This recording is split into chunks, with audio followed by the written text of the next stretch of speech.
turn it over to Dr. Bruce Hobson. Thank you, Jessica, and welcome to the session, everybody. And I just wanted to give a special thank you to the BC Centre for Substance Use Medical Writing team for their support in developing these slides. Very much appreciated, not to have to do all the work in there. And to go over some of the learning objectives for this session is that, as you can see from the slide, we want to have you have a better sense of what patient-centered substance use disorder care is and be able to identify and apply those principles. Look at the forms and impacts of stigma who are experienced by people who use substances, and be able to really think about the communication you're using and be able to apply that in these kinds of approaches to people that you're providing this care. First, it's always good to start with a bit of a story. And I just wanted to really quickly tell you my experience with Pete. His name has been changed, who is a residential school survivor who used alcohol and tobacco.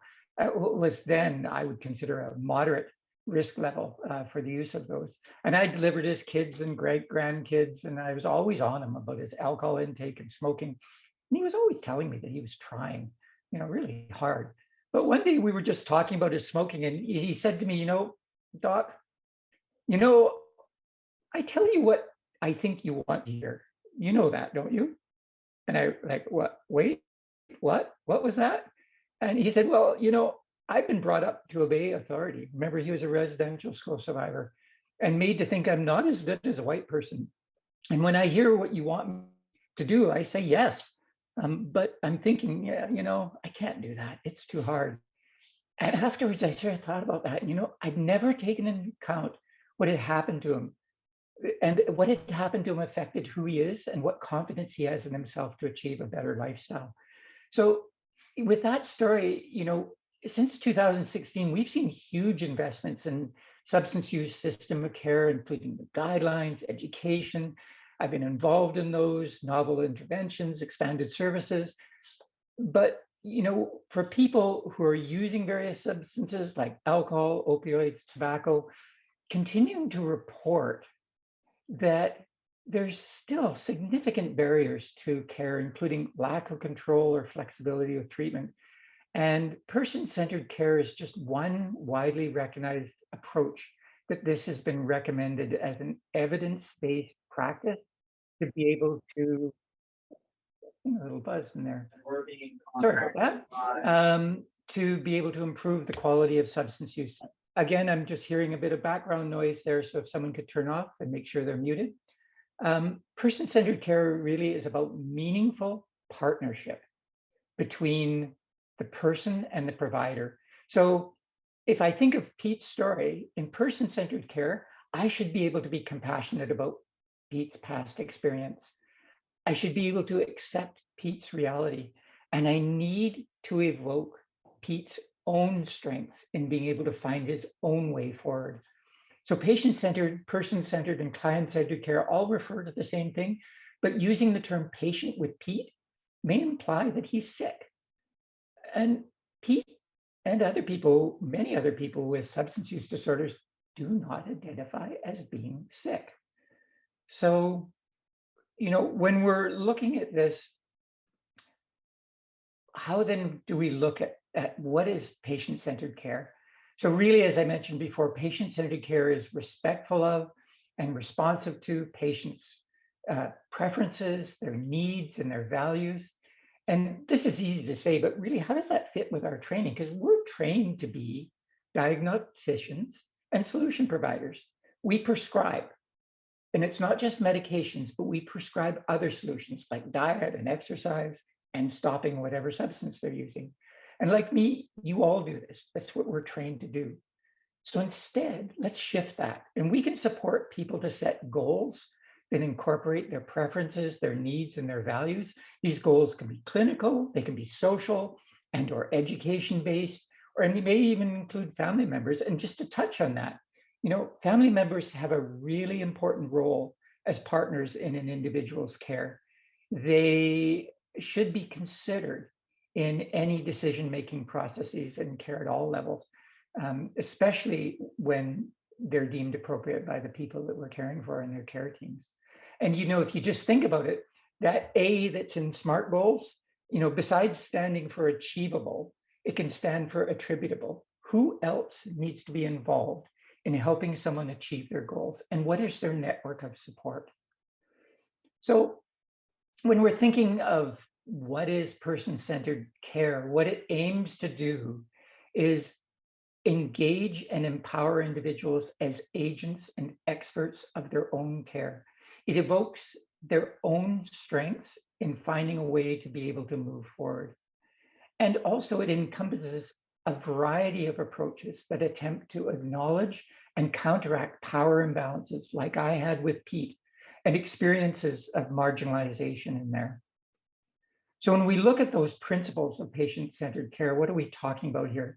We're talking about 4 key core principles. It's a holistic approach to care. It's not just looking at the person who has diabetes as diabetes is the only thing in their care, or in substance use is the only issue in their care. It's talking about an integrated delivery of service of substance use, health, and psychosocial services. It's also individualized to focus on a person's own unique needs, goals, and preferences. And it's a shared power and responsibility between the person and the healthcare provider. For example, shared decision-making. And then finally, and really what's most important is that it's a therapeutic alliance, and it's defined by relationships that are non-judgmental, respectful, and accepting. And so when we're talking about what is the strategies for doing that, well, let's look at the shared decision model. It's really a practical strategy for incorporating that person-centered care. And it is the shared decision model in which decisions pertaining to the person's health and well-being are made collaboratively by the service provider and the person based on shared information. We're going to touch on that shared information a bit again in another slide going down there. So when you're looking at those strategies, there's really 3 ways to be able to achieve effective shared decision-making, and they are encouraging people to set goals that are realistic and meaningful to them and practical, rather than imposing or prescribing goals on them. And, I did that in my practice for over 30 years before it sort of dawned on me that it wasn't about what my agenda was, but what the patient's agenda was.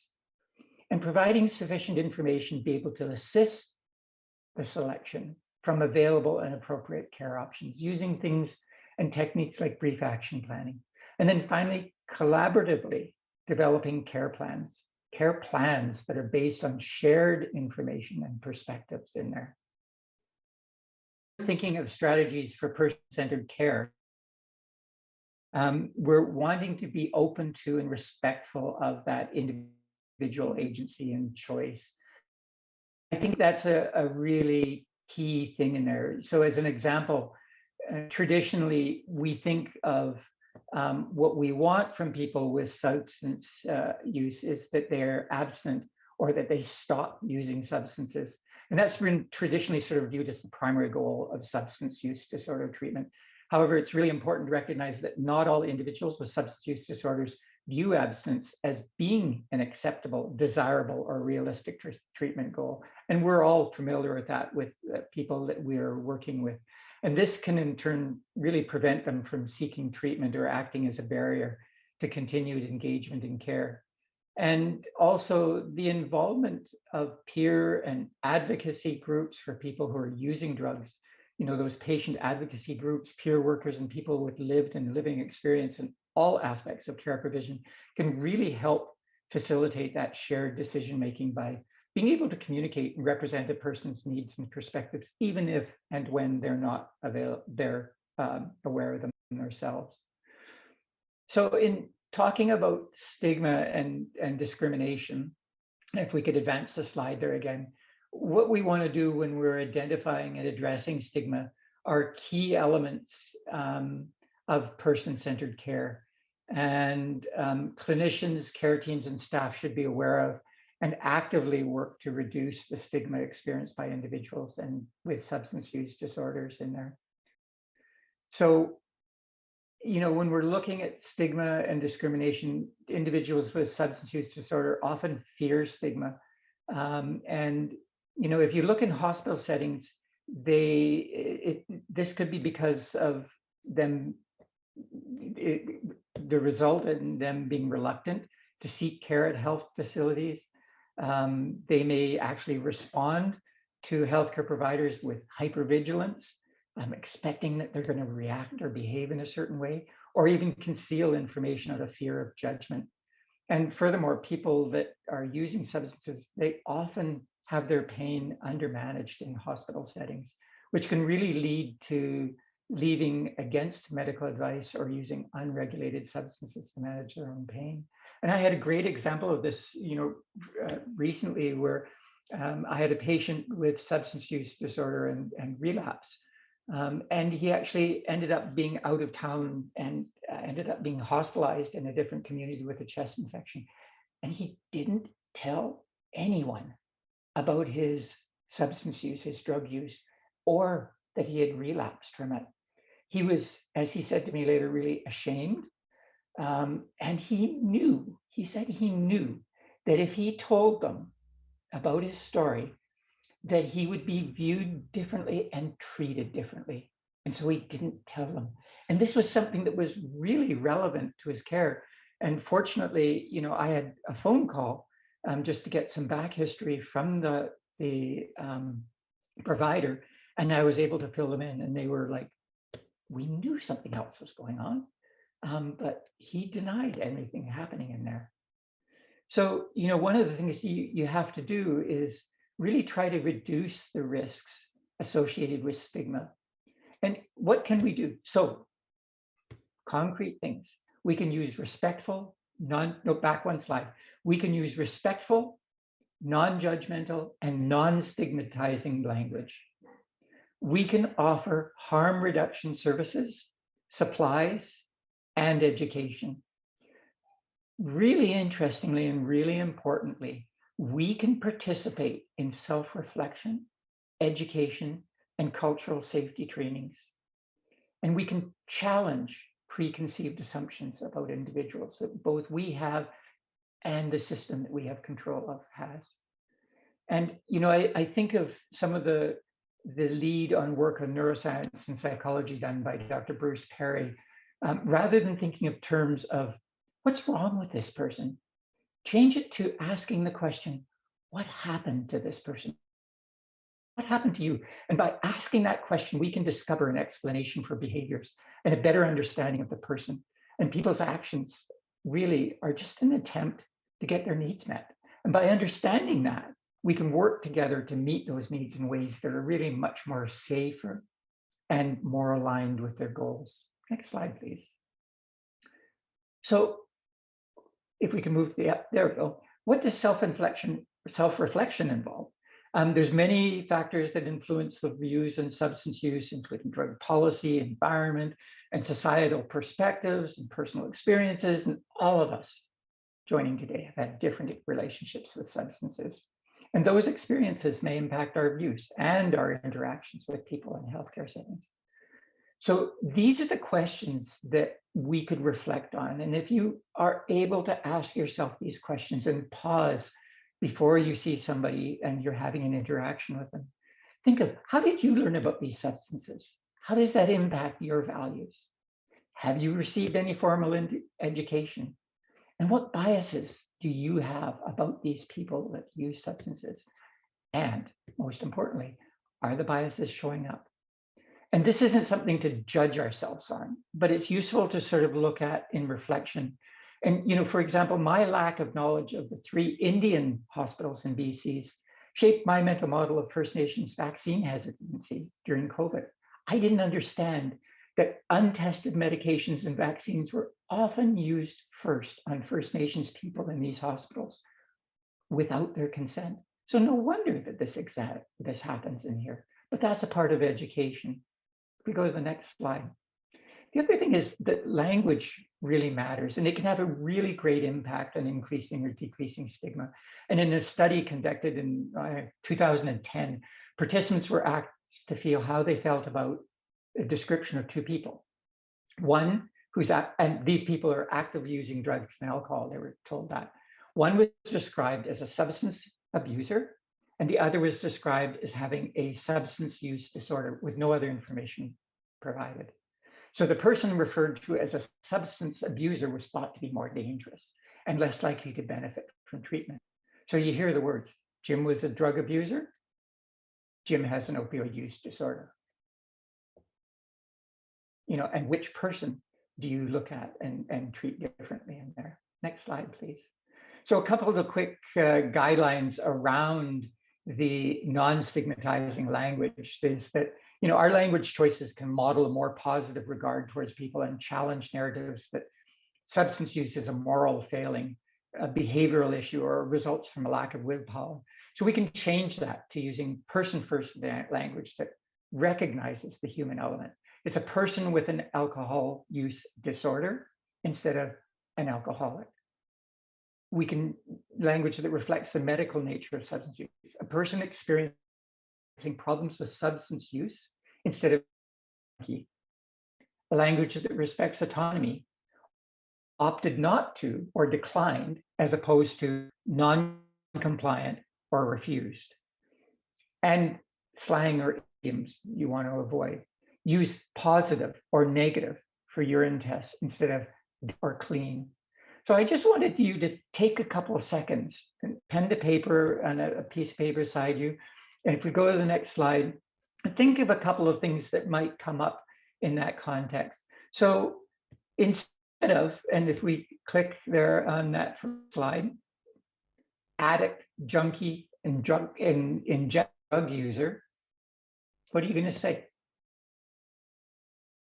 So try person who uses or injects drug instead of opioid addiction, opioid abuse. Try possibly opioid use disorder instead of denies or admits. What are you going to say? Well, try reports instead of clean, like using, the state of use in there. Try abstinent instead of clean or dirty. And this is urine drug testing that you're thinking of. We mentioned it before. Try positive or negative instead of illegal, illicit, negative connotations there. Try unregulated. And instead of problematic, try high risk. Instead of overdose, try drug poisoning. Instead of what?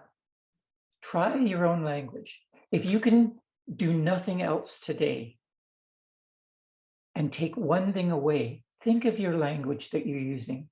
Stop yourself and ask yourself, is this an example of non-stigmatizing language? And what can I use differently? Go to the next slide. So, in summary, patient-centered care is about meaningful partnerships between the client and provider. Next, it considers the unique needs, values, and preferences of each person and aims to engage and empower people as experts in their own care. Of that, for incorporating